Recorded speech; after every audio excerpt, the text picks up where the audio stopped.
In this video, I will be making predictions for the gear to come out in Final Fantasy XIV patch 7.1, which as we know is called Echoes of Vana'diel. It is a Final Fantasy XI crossover with 14. If you don't know me, hi, I'm Quetch. I am a longtime Final Fantasy XI player and streamer. Welcome to my channel if this is your first time here. And because of my history with this game, I will be giving my opinion from the Final Fantasy XI player's perspective.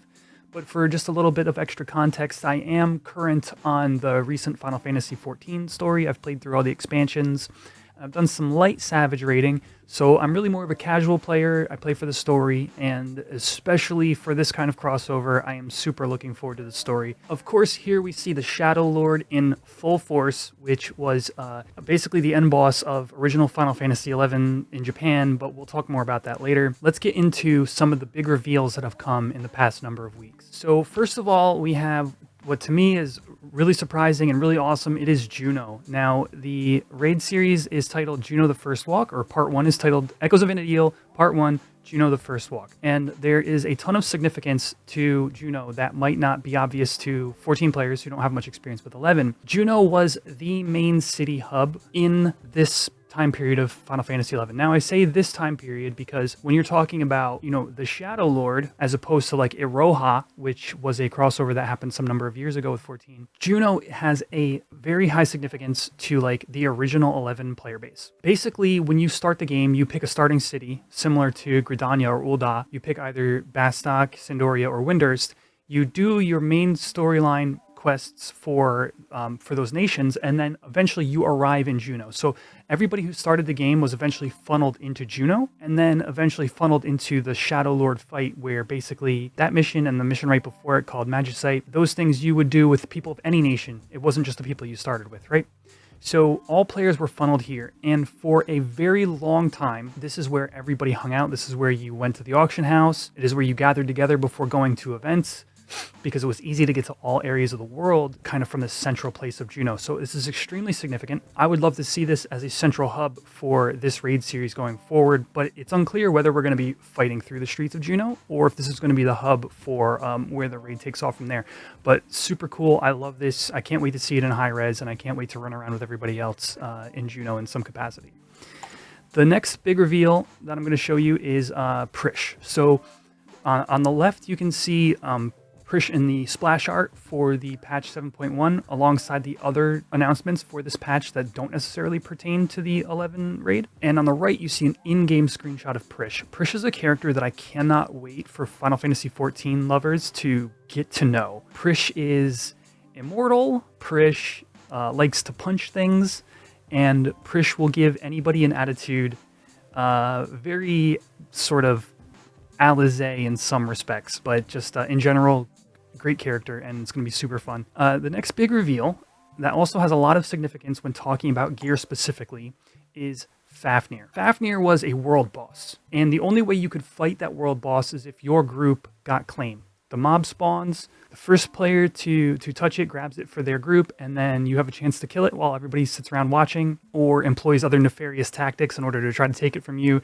It was kind of a lawless land back in like ROZ days, Rise of the Zalart, the first expansion. But anyway, Fafnir is extremely significant to the end game player base for early 11. Fafnir occasionally, instead of spawning as Fafnir, spawned as Nidhogg, but we already have Nidhogg in Final Fantasy XIV's lore, so this is very much Fafnir. You can see the spike in its tail, the spike flail being one of the most memorable things about Fafnir. This really speaks to where they could be going with this raid series, and again, to me, really locks it in that sort of like ROZ into COP era Final Fantasy XI that most players who played in the early days would be extremely familiar with. Now, what to expect? So this is more for an 11 player who might be watching this video and doesn't know much about 14. You're like, what could possibly be coming? Like, what is a raid series? What is a raid?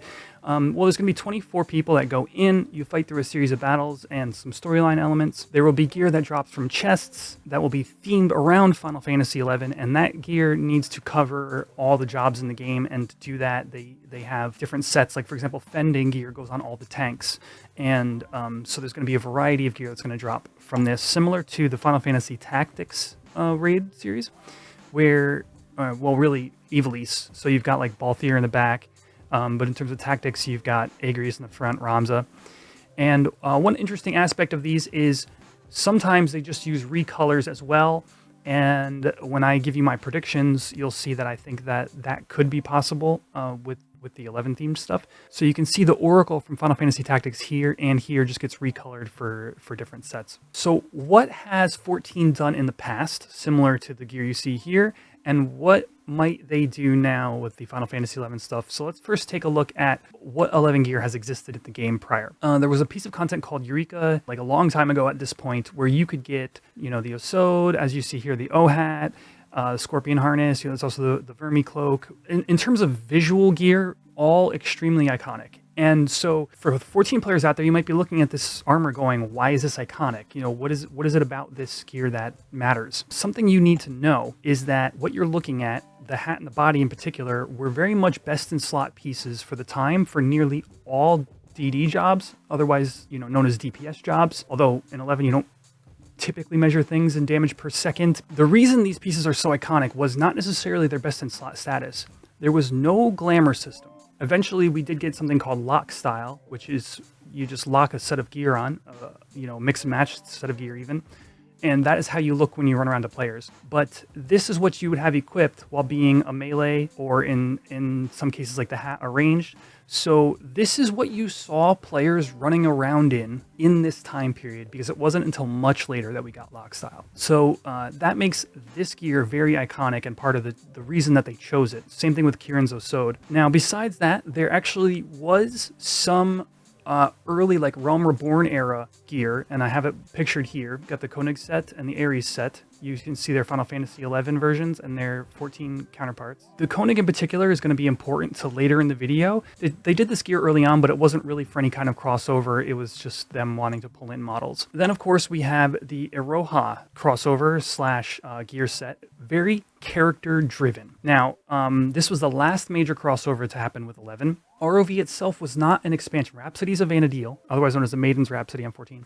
Rhapsodies of Vana'diel was not an expansion. It was a series of missions intended for once you completed them, you would get bonuses to help you through the level up process. It was basically a catch-up mechanic for people who hadn't been playing 11 for 15 years or whatever at that point.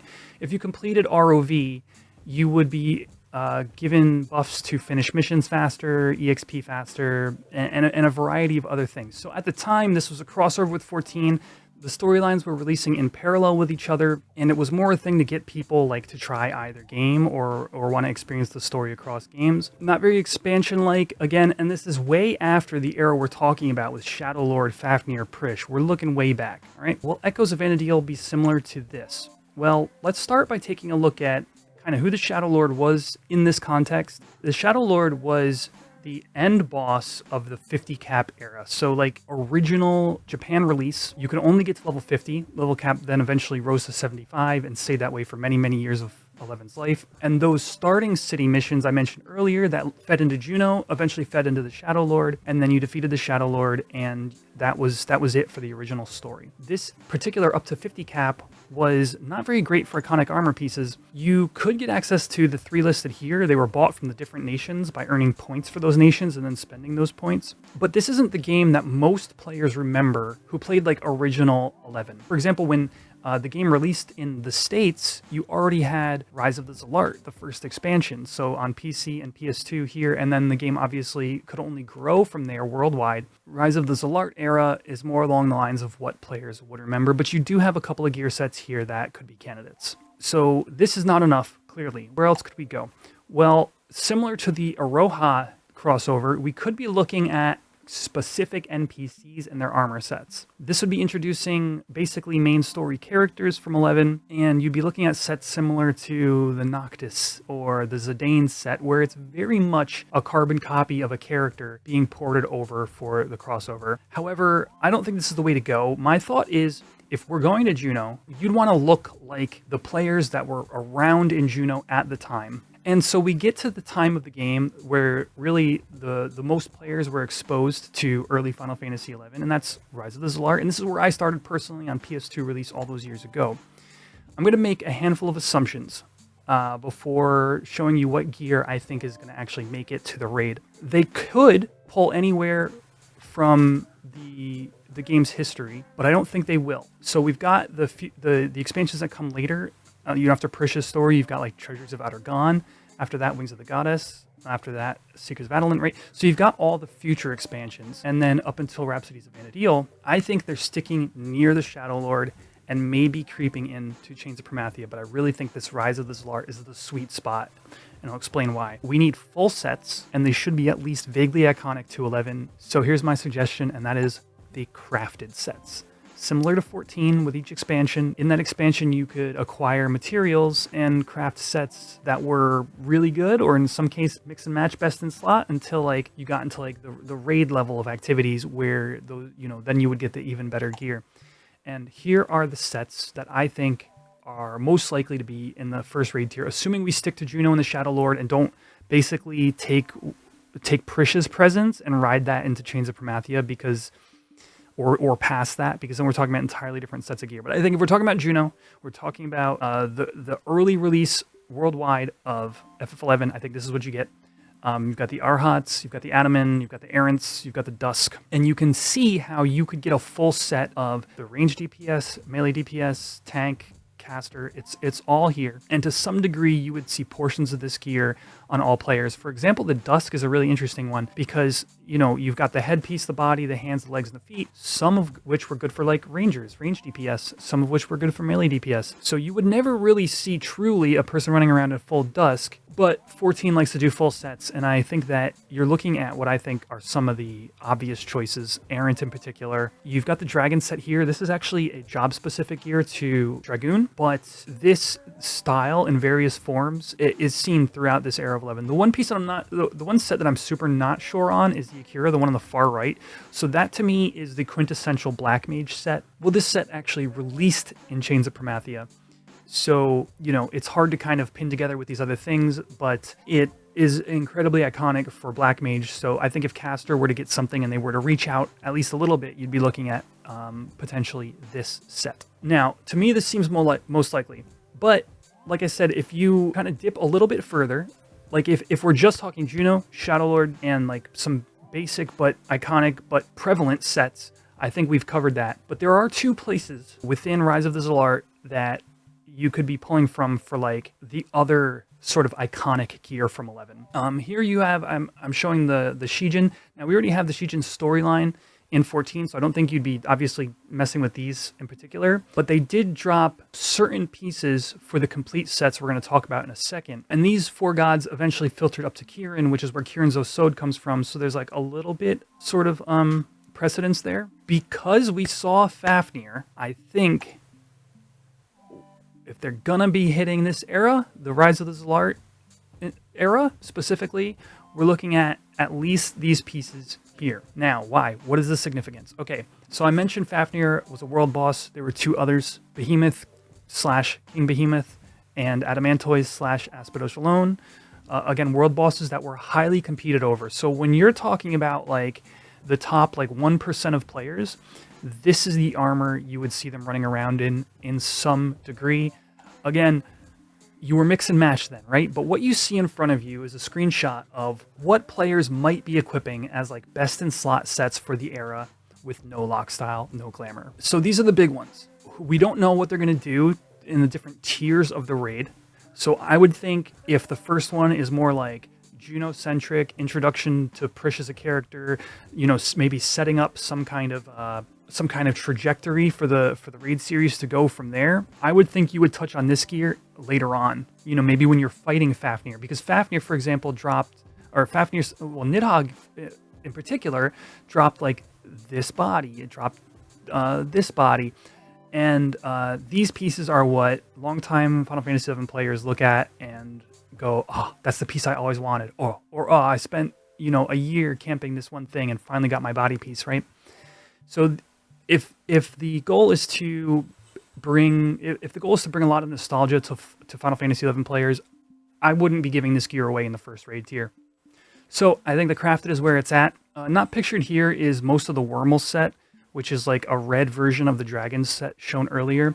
But yeah, you would get some of these pieces again from the Shijin, otherwise known as Sky Gods. And then the really important ones, the really coveted ones, all came from those world bosses, which is what endgame players spent a lot of their time doing back then. That would be what would cover the widest net if you want to attract old school FF11 players, and specifically Rise of the Zalart. But because of Prisha's presence, you've got to be thinking about Chains of Promathia. And the interesting thing about COP is, aside from a couple of crafted sets, like I showed you with the Akira with the Black Mage set, there's not a lot of iconic visible gear. You had a number of capes, like it was very accessory driven. There are some weapons that players would go, oh yeah, I remember that, but not really much armor. Even looking at something like Absolute Virtue, which did have a crossover with 14, is like you can get the weapon from AV in that, and they dropped like weapons and accessories as well. And really super iconic stuff, but you don't really see your accessories. I don't know if 14 does accessories, but there's like Novio earring that might be maybe coming out with this. I doubt it. But yeah, that is my guess for what gear we're going to be getting, at least in the first tier of raid and maybe later in the series. Let me know in the comments down below if you have any other guesses or suggestions as to what might be coming out. 14 players, let me know what I got wrong, because I'm sure there was a bit of it there. But I'm looking forward to enjoying this with you all when it releases, regardless of which game is your favorite. Hopefully I can get a bunch of 11 players in the same voice chat for this raid when it comes out. We can all just experience the story together. If you want to see more Final Fantasy VII content, be sure to subscribe to this channel and also drop a like on this video to see more in the future. I stream here on YouTube a couple times a week, and as well as you can also catch the same streams over on Twitch at twitch.tv/cmquetch. But that's going to do it for today's video, and I'll see you in the next one. Peace out, YouTube.